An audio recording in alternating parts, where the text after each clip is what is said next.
예, 우리 칸타타 기대되죠?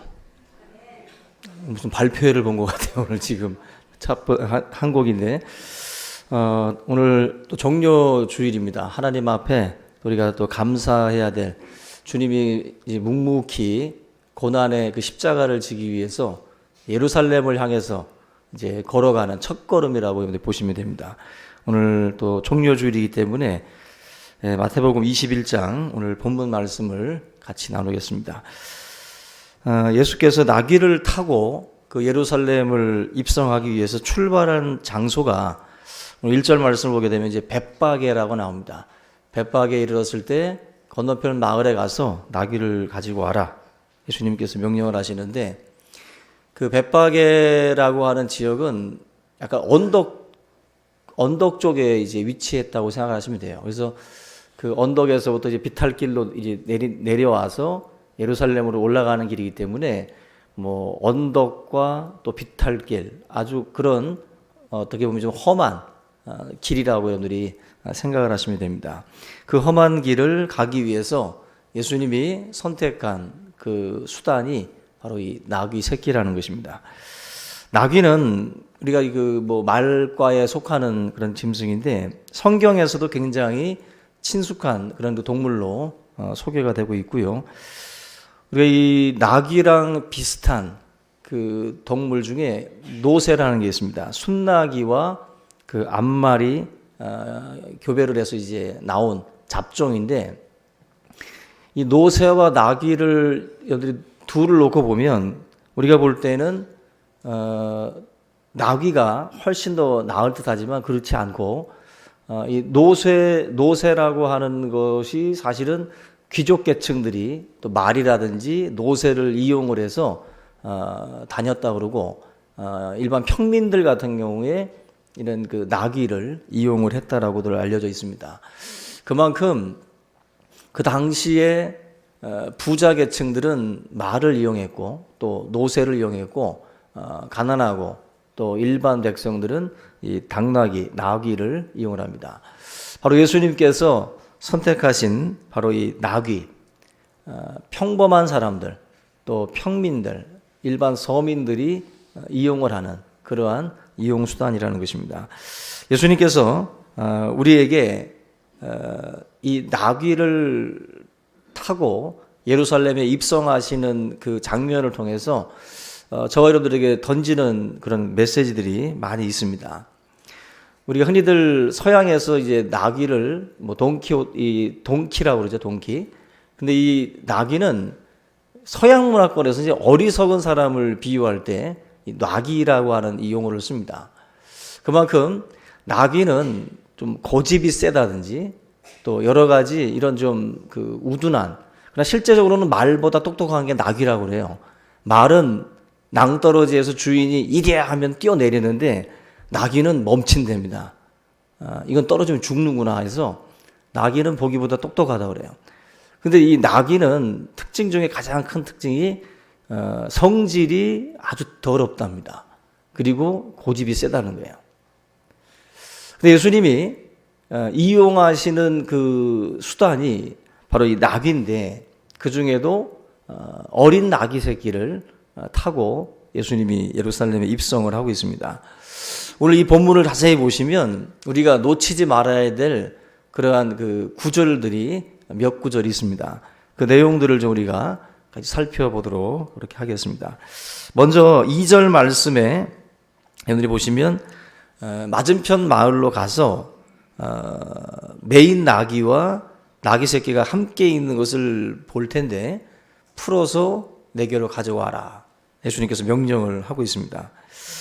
내용을 가만히 보면 예수님은 정확하게 알고 계셨어요. 어디에 어떤 모습으로 이 나귀가 있을지 예수님은 이 말씀을 통해서 알고 있다는 거죠. 전지전능하신 하나님의 그 모습을 예수님에게 보여주고 있는데, 결국 이 말은 뭐냐면은 주님의 선택은 즉흥적이지 않다라는 거예요. 예수님의 선택은 결코 기분에 따라서 즉흥적으로 우연히 가다가 선택하는 것이 아니다라는 것입니다. 하나님의 작정 속에서 선택되어지는 것이지 갑작스럽게 마음에서 충동이 일어나서 어디에 가서 뭘 가지고 와라, 그런 식으로 부르시는 하나님이 아니라는 거예요. 우리는 사실 누구랑 이렇게 지내다 보면 갑자기 그런 질문을 받을 때가 있어요. 이거 너 할래? 라고 할 때가 있어요. 이거 너 할래? 갑작스러운 질문입니다. 그때 할게 라는 분도 있고 아니야 못하겠어 그렇게 말할 때도 있죠. 왜? 또 즉흥적인, 던지는 사람도 즉흥적이죠. 또 반응하는 사람도 어떻게 보면 즉흥적일 수 있어요. 근데 예수님은 느닷없이 우리한테 너 이거 할래라고 하시는 분이 아니다라는 거죠. 지금 이 나귀라고 하는 이 존재를 주님이 선택하시는 이 과정도 이 구절들을 보게 되면 어디에 누구와 함께 있는 그 나귀 새끼를 지목을 하고 있어요. 결국 저와 여러분들에 대한 선택에 있어서도 항상 기억할 것은 주님이 저와 여러분들을 우연히 만나서 우연히 우리를 선택하신 분이 아니라는 거예요. 하나님이 우리의 어떤 그 만남에는, 하나님과의 만남 속에는 작정이라는 게 있어요. 하나님의 선택이라는 것이 있습니다. 그 선택을 여러분들이 믿으시기를 바랍니다. 하나님이 나를 다 알고 계획 속에서 만나주신 거예요. 만나주신 거. 그걸 우리가 놓치지 말아야 되는데, 많은 사람들이 즉흥적인 그 어떤 그 하나님으로 그 생각을 할 때가 많이 있어요. 근데 결코 그렇지 않습니다. 항상 저와 여러분들의 형편과 사정, 모든 삶에 대한 그 부분들을 다 알고 또 주님이 찾아오셨다라고 하는 것입니다. 그 다음에 또 3절 말씀 보면 우리가 놓치지 말 것이, 예수님이 이 명령을 하시면서 하시는 이야기 중에 뭐라고 말씀하냐면은, 만일 누가 무슨 말을 하거든 주가 쓰시겠다 하라. 그리하면 즉시 보내리라. 이 구절도 저와 여러분들이 가만히 보시면 어디에 쓴다는 말을 하는 것이 아니라 주가 쓰시겠다고 말해라. 사실 우리는 주님의 이 명령을 수행함에 있어서 많은 생각들을 해요. 많은 생각들. 그런데 사실 주님은 우리에게 어떤 여러 가지 구구절절히 설명을 해서 우리를 보내는 게 아니라 주가 쓰시겠다라고 하는 그 말씀만을 우리에게 주고 가라고 말씀을 해요. 한마디로 저와 여러분들은 주님의 명령을 받게 되면 걱정을 많이 하잖아요. 걱정을 많이 하고 이렇게 하면 저렇게 하면 이럴 때 저럴 때 이런 상황 저런 상황에 대해서 우리가 사실은 걱정들을 많이 해요. 거기에 사로잡혀요. 그래서 만약에 그쪽에서 이렇게 말하면 나는 어떻게 대답을 해야 되고, 이런 상황이 나에게 닥치게 되면 나는 어떻게 반응해야 됩니까? 사실 그런 그 궁금증, 그런 사실 염려가 있어요. 근데 주님이 쓰시고자 하면 여러분들 명심할 것이, 나의 생각으로는 복잡한 과정을 거쳐야 된다고 생각을 하는데 주님이 쓰시려고 하면 일은 급속히 진행이 됩니다. 주님이 하시고자 하면 일은 급속하게 진행이 돼요. 근데 우리는 주님의 명령에 대해서 자꾸 브레이크를 걸어요. 그리고 우리 스스로가 너무 많은 생각에 잠깁니다. 하나님이 하시고자 하면 일은 되는 거예요. 그리고 일은 진행이 됩니다. 근데 우리의 생각이 그 모든 것들을 가로막을 때가 많이 있어요. 제자들의 입장에서는 사실 이 명령이 굉장한 황당한 명령이라고 볼 수 있어요. 주님은 무조건 확고하게 주가 쓰시겠다 해라. 근데 제자들이 궁금한 것은 설득력이거든요. 우리가 그 주인에게 가서 어떻게 말해야 됩니까? 그를 설득해서 나귀를 가지고 와야 되는데 주님은 설득할 수 있는 방법을 제시하지 않아요. 그냥 주가 쓰시겠다고 해라. 주님은 우리에게 그 이야기를 하지 않는다는 거죠. 우리가 걱정하는 부분이 바로 이런 부분들이잖아요. 과연 설득이 될까? 과연 그 사람이 우리의 말에 과연 응답을 해줄까?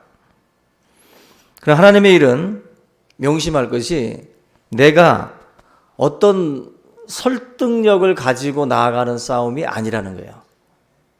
하나님의 일을 할 때 여러분들이 그 착각하는 것 중에 내가 어떤 그 설득력을 가지고 나아가면 승리할 거라고 생각을 합니다. 여러분 사람의 마음을 그렇게 움직이는 것이 그렇게 쉽지 않아요. 또 설득한다고 그렇게 쉽게 설득되는 것도 아니고, 근데 우리는 자꾸 그 싸움을 벌여요. 하나님의 명령에 순종하고 나아가는 순종의 싸움이지 설득력을 갖추고 나아가는 싸움이 아니에요. 하나님의 일은. 근데 우리들은 항상 이 부분을 가지고 자꾸 하나님 앞에 묻습니다.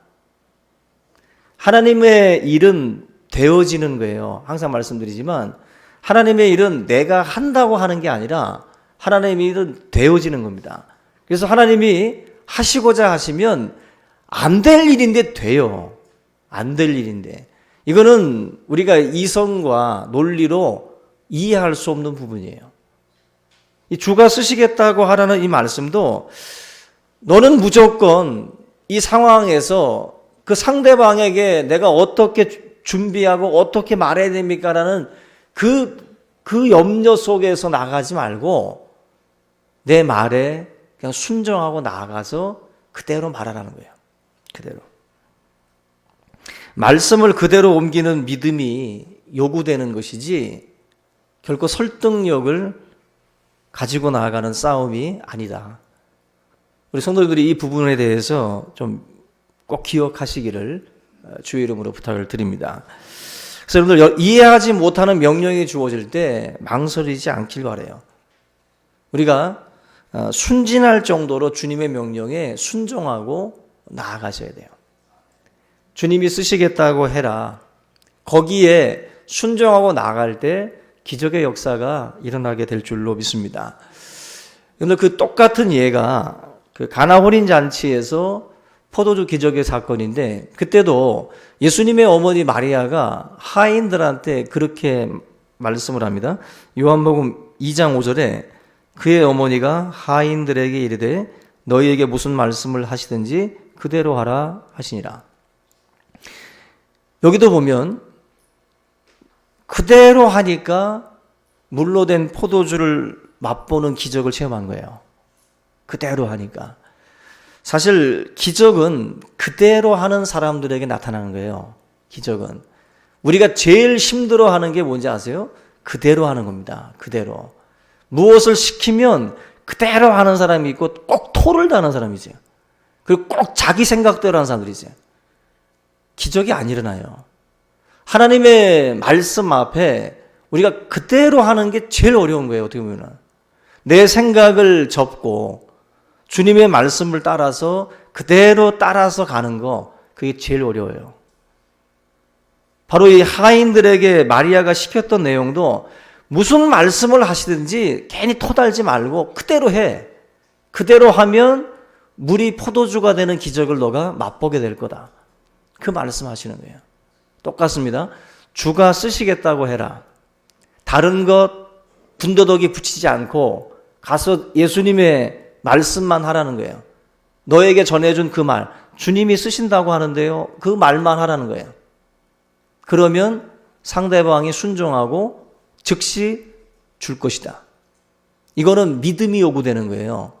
근데 우리는 그 믿음을 가지고 나가기보다는 자꾸 복잡한 생각 속에 발걸음을 멈춥니다.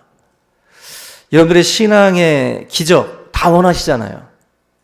근데 이 기적은 성경 그대로 살아가는 사람들에게 임하는 것입니다.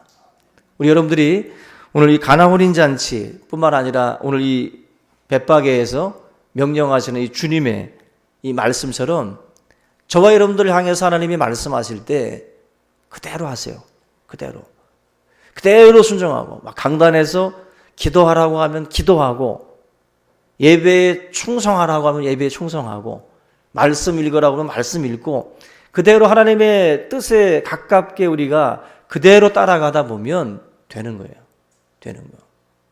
마치 잘 모를 때 그냥 매뉴얼대로 그냥 이렇게 따라가면 그냥 기계가 뭐 작동하는 것처럼 우리의 삶도 내가 복잡하게 생각할 게 없다라는 거예요. 하나님의 말씀대로 그대로 따라서 행할 때에 역사가 일어나게 될 줄로 믿습니다. 그 다음에 우리 4절과 5절에 보면은 그 선지자를 통해서 하신 말씀을 이루려 하심이다라는 이야기가 나옵니다. 바로 예수님이 다른 것 이용하지 않고 나귀 새끼를 타고 예루살렘에 입성하는 것이 구약 선지자가 했던 그 말을 이루기 위함이라는 거예요. 그러니까 그냥 단순히 그냥 잡히는 대로 잡은 게 아니라 하나님의 말씀의 어떤 그 성취를 위해서 예수님이 이런 행동을 지금 하고 있다는 것입니다. 스가랴 9장 9절 말씀이에요. 오늘 이 말씀이 구약성경 스가랴 9장 9절의 말씀인데 바로 장차 오실 메시아가 겸손의 왕으로 오시는데 그 왕은 나귀 새끼를 탈 것이다 라고 그랬어요. 바로 예수님이 나귀를 타고 있는 것은 뭘 말하는 거예요 지금? 내가 메시아라는 거예요. 예수님은 자기 입으로 메시아라고 하지 않고 소경의 눈을 뜨게 하고 저런 자의 다리를 걷게 하고 죽은 자를 살리면서 또 풍랑이는 바다를 잠잠히 주님께서 하시면서 내가 누구인지를 보여주셨어요. 그래서 사람들은 예수님의 입에서 내가 메시아라고는 안 했지만 저 사람이 바로 구약에서 선지자들이 말해왔던 그분이구나 하는 것을 알게 한 거예요. 바로 이 스가랴 9장 9절의 이 말씀의 성취도 똑같은 거예요. 나귀 새끼를 타면서 내가 겸손한 사람이야 라는 단순히 내가 참 겸손한 사람이다라는 것을 말해주기 위해서 이걸 탄 게 아니라 겸손의 왕으로 오시는 메시아라는 것을 강조하기 위해서 주님이 이걸 하고 계시는 거예요. 이 행위를. 우리가 결국 이 내용을 보게 되면 한 마리 어린 나귀 새끼인데 그 어린 나귀 새끼가 결국 메시아의 예루살렘 입성이라고 하는 그 귀한 사역에 지금 쓰임을 받고 있어요. 어린 나귀 하나가. 어떻게 보면 참 미미한 존재인데 그 존재 자체도 그냥 이 땅에 우연히 태어난 것이 아니라 바로 메시아의 이 역사 속에 쓰임을 받기 위해서 이 땅에 태어난 존재라는 거예요. 그러면 저와 여러분들은 어떤 존재일까를 생각해 보셔야 돼요. 나기만도 못할까? 아니죠. 저와 여러분들도 분명히 하나님의 작정 속에 태어나신 분들이에요. 아멘이죠? 부모님들의 불장난으로 그냥 우연히 태어난 거예요? 아닙니다. 모두가 다 하나님의 작정이 있어요. 계획이 있다고요. 분명히 하나님의 큰 그림 속에 저와 여러분들이 어느 한 구석을 차지할 거예요. 어느 한 구석을. 저 모퉁이일 수도 있지만 그래도 여러분 그거 아시죠? 그 모자이크 그거 막 300개, 600개 붙여가는 거. 그 아무리 작은 존재라도요. 그거 다 붙였는데 하나 빠져봐. 얼마나 속상하네. 누가 버렸어 그거를. 그럼 어떻게 해요? 얼마나 속상한지 아세요 이거? 그 한 조각인데 하나가 빠짐으로 해가지고 이게 뭐가 안 되는 거예요. 여러분들의 존재 하나하나가 굉장히 요긴합니다. 하나님의 작정 속에 있는 귀한 존재예요. 공중 나는 새, 들에 핀 백합화도 주님이 다 먹이시고 입히신다 그랬어요. 이 나귀도 예수님의 예루살렘 입성에 귀하게 쓰여지고 있어요. 저와 여러분들은 하나님의 나라 위에서 귀하게 사용될 존재인 줄로 믿습니다. 쓰임받고 계시고요, 지금도. 우리 모두가 다 지금 우리의 등에 십자가를 메고 있죠. 오늘 말씀으로 치면 우리 등에 지금 다 예수님을 태우고 있는 거예요. 모두가 다. 근데 지금 이 선택이라고 하는 이 부분을 여러분들이 그냥 지나치면 안 되는 것이 나를 하나님이 지명하여 불렀다라고 하는 것, 선택했다라고 하는 것을 확신하느냐 안 하느냐에 따라서 신앙이 달라져요. 신앙이. 베드로후서 1장 10절에 보면은 베드로가 이런 말을 합니다. 그러므로 형제들아 더욱 힘써 너희 부르심과 택하심을 굳게 하라. 너희가 이것을 행한즉 언제든지 실족하지 아니하리라. 여러분들을 택하심에 대해서 굳게 하래요. 확신하시라는 거예요. 확신하시라는 거예요. 하나님이, 저는 예수를 처음 믿었을 때 그 말씀이 참 좋았어요. 내가 너를 지명하여 불렀나니 너는 내 것이라. 아멘. 하나님이 딱 지명해서 부르셨어요. 저기 누구든지 좀 가서 좀 이것 좀 갖고 와 이런다기보다도 학교 다닐 때 선생님이 여러분들 이름을 딱 불러가면서 개똥아 어디 가서 뭐 분필 좀 갖고 와라 그러면은 자기 이름을 딱 지목해서 부르면 기분이 좋잖아요. 그죠? 지명해서 부른다는 거. 하나님이 우리를 지명하여 불렀다고 그래요. 그리고 너는 내 것이다 라고 말씀을 합니다. 오늘 저와 여러분들이 이 말씀 확신 속에서 나라는 존재도 하나님이 부르시고 하나님이 지명하시고 선택하셨구나. 그 한 가지를 여러분들이 꼭 잊지 않기를 주님의 이름으로 축원합니다. 마지막으로 지금 제가 서두에 말씀을 드린 것처럼 언덕에서 비탈길로 언덕으로 이렇게 오르락내리락 하는 그 길이 바로 이 벳바게에서부터 예루살렘까지 가는 길의 여정이에요. 근데 지금 이 길은 튼튼한 어미 나귀가 아니라 나이 든 나귀들이 아니라 어린 나귀 새끼가 예수님을 등에 태웠어요. 그야말로 힘든 여정이라고 할 수가 있어요. 근데 신통하게도 이 나귀가 끝까지 예수님을 예루살렘 문 앞에까지 도착하도록 만들어요. 여러분들 우리가 사실 지금 이 내용을 보면 저와 여러분들의 모습과 이 어린 나귀 새끼가 거의 매치가 돼요. 사실 우리가 하나님 앞에 부름 받았을 때 주가 쓰시겠다고 우리를 부르셨을 때 그 누구도 준비된 자는 없어요. 준비된 자는. 어린 나귀도 사실 준비된 게 아니잖아요. 그 옆에 있는 나귀지 나귀 새끼는 준비된 게 아니에요. 아직 어리고 아직 힘이 붙이는 상황이거든요. 근데 주님이 쓰시겠다는 거예요. 그리고 데리고 오라는 거예요.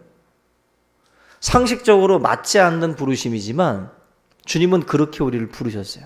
우리도 마찬가지로 이 어린 나귀의 모습과 같이 우리도 준비 안 된 사람들입니다. 준비된 상태에서 부름받은 사람이 있습니까? 아무도 없어요. 여러분들 사도 바울이 많은 것을 배웠던 사람이지만 주님이 그를 쓰실 때에는 그를 아라비아 광야에서 훈련시키시고 그리고 그를 연단해서 하나님 앞에 또 도구로 쓰시죠. 주님이 우리를 쓰시겠다고 부르실 때에는 하나님의 작정이 있어요. 하나님의 계획이 있어요. 그 속에서 우리가 깨지고 상하는 가운데에 하나님의 일들을 감당하는 것을 주님이 또 원하십니다. 완벽한 이룸이 아니라 주님은 부족한 가운데에 주님을 등에 업고 가기를 원하시는 거예요. 등에 업고 가기를. 그래서 많은 성도님들이 이런 것을 이해하지 못하고 주님이 쓰시겠다고 하는데도 아직 아니에요. 아직 아닙니다, 주님. 잠시만 기다리세요. 잠시만. 나중에 다리에 힘 좀 붙으면, 등에 힘 좀 붙으면 그때 불러달라고 말을 해요. 근데 아닙니다. 여러분 기억하셔야 돼요. 주님이 쓰시겠다고 하면 연약한 그대로, 병든 모습 그대로 가는 거예요. 그리고 주님 앞에 쓰임 받는 거예요. 우리 대표적으로 잘 아는 그 송명의 시인이 뇌성마비 아니에요. 뇌성마비 다 나을 때까지 기다려달라고 말할 거예요? 근데 그 송명의 시인이 뇌성마비 상태로 그 수많은 찬양의 가사들을 썼고, 그죠? 많은 사람들에게 은혜를 줬잖아요. 병든 모습 그대로 주님이 쓰시겠다고 하면 내가 여기 있습니다, 주님. 나를 보내세요. 주님 앞에 순종하고 가면 하나님이 쓰시는 거예요. 여러분들 바꾸셔야 돼요, 생각을. 주님이 쓰신다고 하면 손을 드셔야 돼요. 그리고 기꺼이 그 걸음에 동참을 하셔야 됩니다. 우리가 이 부분에서 많은 분들이 실수하고 또 많은 부분에서 이 시간들, 세월들을 놓쳐요. 모세가 하나님 앞에 부름받았을 때 똑같은 말 했습니다. 주님, 나는 입이 뻣뻣합니다. 나는 늙었습니다. 나는 아직 안 됩니다. 근데 주님은 80 먹은 모세를 쓰시겠다는 거예요. 입이 뻣뻣하다고 그러는데도 굳이 쓰시겠다고 모세를 불러 쓰십니다. 모세를 그냥 쓰는 게 아니었잖아요. 모세 손에 지팡이를 주셨어요. 바로 하나님의 능력이 함께한다라고 하는 상징이죠. 우리가 하나님의 일을 할 때에는 내 능력 가지고 하는 게 아니라는 것을 안다면 내 능력이 부족해도 갈 수가 있는 거예요. 근데 내 능력으로 자꾸 한다고 생각을 하니까 자꾸 기다리라고 주님한테 말하는 거죠. 근데 주님은 너가 약할 그때가 가장 강할 때다라고 말씀하면서 우리 손에 지팡이 들려줄 테니까 따라오라는 거예요. 근데 그걸 우리가 자꾸 외면을 합니다. 오늘 이 나귀를 부르셔서 쓰시는 이 주님의 이 어떤 그 부르심, 저와 여러분들을 향한 부르심과 동일해요. 우리가 하나님의 일을 하다 보면 상처가 있어요. 아픔도 있고. 그런데 그 상처와 아픔이 우리가 흔히들 말하는 별이 되고 훈장이 되고 영광이 됩니다. 주님을 위해서 당하는 고난과 환난을 우리가 만약에 무서워한다면 결국 주님과 함께 누릴 영광도 없는 거예요. 그 제2차 세계대전 때 영국 군들이 승리를 거두고 난 뒤에 고국으로 돌아왔을 때 뭐 환영 퍼레이드를 벌였다 그러잖아요. 그때 여왕도 있고 또 상하원 위원들도 있고 모든 국민들이 다 나와서 박수를 치면서 그들을 축하했는데 뭐 육군, 공군, 해군, 뭐 해병대, 뭐 특수부대 다 이제 도열해서 막 지나갈 때에 수많은 사람들이 박수를 쳤는데 한 부대가 지나갈 때 여왕도 일어나고 뭐 상하원 의원들도 다 일어나고 모두가 다 기립을 해서 뜨겁게 박수를 친 부대가 있어요. 바로 상위 용사들이랍니다. 그 전쟁에서 팔 잃고 다리 잃고 눈 잃고 정말 뭐 들것에 실려 나가는 그러한 병사들이 지나갈 때 다들 더 기립해서 영광의 박수를 치더라는 거예요. 사실 우리가 하나님의 일들을 감당할 때에 고난이라고 하는 것은 있기 마련입니다. 지금 이 나귀 새끼도 분명히 힘들었을 거예요. 그런데 힘들게 걸어간 그 길에 영광이 있어요. 영광이. 우리 성도님들의 삶에도 이런 영광이 주어지기 위해서는 작은 상처를 두려워해서는 안 돼요. 두려워해서는. 항상 하나님 앞에 이런 그 옛날 우리 성도들이 말했던 스티그마, 예수의 흔적, 그리스도 때문에 당하는 고난, 고통, 그 상처들을 우리가 달게 감당하면서 나갈 때에 하나님의 귀한 또 영광에 동참하는 우리 모두가 되어질 줄로 믿습니다. 여러분들 결국 멋진 화가는 그냥 몽땅 연필 가지고도 그림 그리잖아요. 그죠? 주님의 손에 들려지면 그냥 우리는 쓰여지는 거예요. 쓰여지는 거예요. 하나님 앞에 뭐 저 자신도 부름 받았을 때도 마찬가지였고 아무것도 준비되지 않은 상태에 하나님이 나를 부르셨어요. 여러분들도 마찬가지예요. 다 부족한데 하나님 부르셔요. 그래서 여러 협력의 사람들을 붙여주고 바울이 바울 혼자 있습니까? 서신서 뒤에 보면 수많은 사람들의 이름을 거론해요. 자기의 동력자들. 다 하나님이 다 역사하시는 거예요. 역사하시는 거예요. 여러분들 우리가 오늘 이 말씀을 기억하면서 마지막으로 이 7절 말씀을 가지고 여러분들이 항상 사명 감당할 때마다 놓치지 않기를 바라는데요. 이 7절에 보면은 나귀와 나귀 새끼를 끌고 와서 자기들의 겉옷을 그 위에 얹음에 예수께서 그 위에 타시니 무리의 대다수는 그들의 겉옷을 길에 펴고 다른 이들은 나뭇가지를 베어 길에 펴고. 그 나귀가 예루살렘에 입성했을 때 사람들이 나뭇가지 겉옷 깔고 그 위를 걸어가도록 다 이렇게 해줬어요. 나귀가 오해하지 말아야 될 것이 뭐냐면은 겉옷은 누구를 위한 거예요? 예수님을 위한 것이잖아요. 나귀가 착각할 수 있죠. 자기 발에 깔려 있으니까 자기를 위한 것인 줄 알고 또 착각을 할 수도 있습니다. 사실은 주님을 등에 업고 가기 때문에 그 영광이 주어진 건데 그걸 깨닫지 못하고 자기 영광에 도취될 수도 있다는 거죠. 사실 이걸 준비하면서도 목회자들 같은 경우도 주님을 등에 업고 가는 위치에 있죠. 그러다 보니까 존경도 받고 대접도 받습니다. 등에 업은 예수님 때문에 그래요. 장로님들도 마찬가지고 또 집사님들도 권사님들도 마찬가지예요. 그분들을 존중하고 존경하는 이유는 그분들이 예수님을 등에 업고 가기 때문에 성도들이 존중하고 그들을 또 섬기는 거죠. 만약에 우리의 등에서 예수님이 없다면 그 모든 것은 아무 의미가 없는 거예요. 저와 여러분들이 이 부분을 예수님 때문에 우리가 받는 영광과 받는 대접들이 있어요. 예수님 때문에. 예수님은 겸손의 왕으로 오셔서 나귀를 선택을 했는데 이 나귀들은 겉옷을 밟고 가다가 교만에 빠집니다. 이 한마디로 지금 사실 이런 현상들이 많이, 항상 영광은 주님의 몫인데 그 영광을 나귀들이 차지하고 있는 경우들이 많아요. 저와 여러분들 겸손하면 주님이 쓰시지만 무능해도 쓰십니다. 겸손하면. 근데 교만한 사람은 능력이 있어도 안 써요. 주님은 나귀 새끼를 가지고 오라는 거예요. 주님이 쓰겠다고. 저와 여러분들이 신앙생활 할 때마다 항상 나는 연약합니다. 나는 부족합니다. 하나님 앞에 고백하셔요.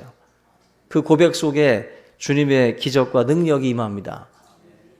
교만하면 주님이 버리십니다.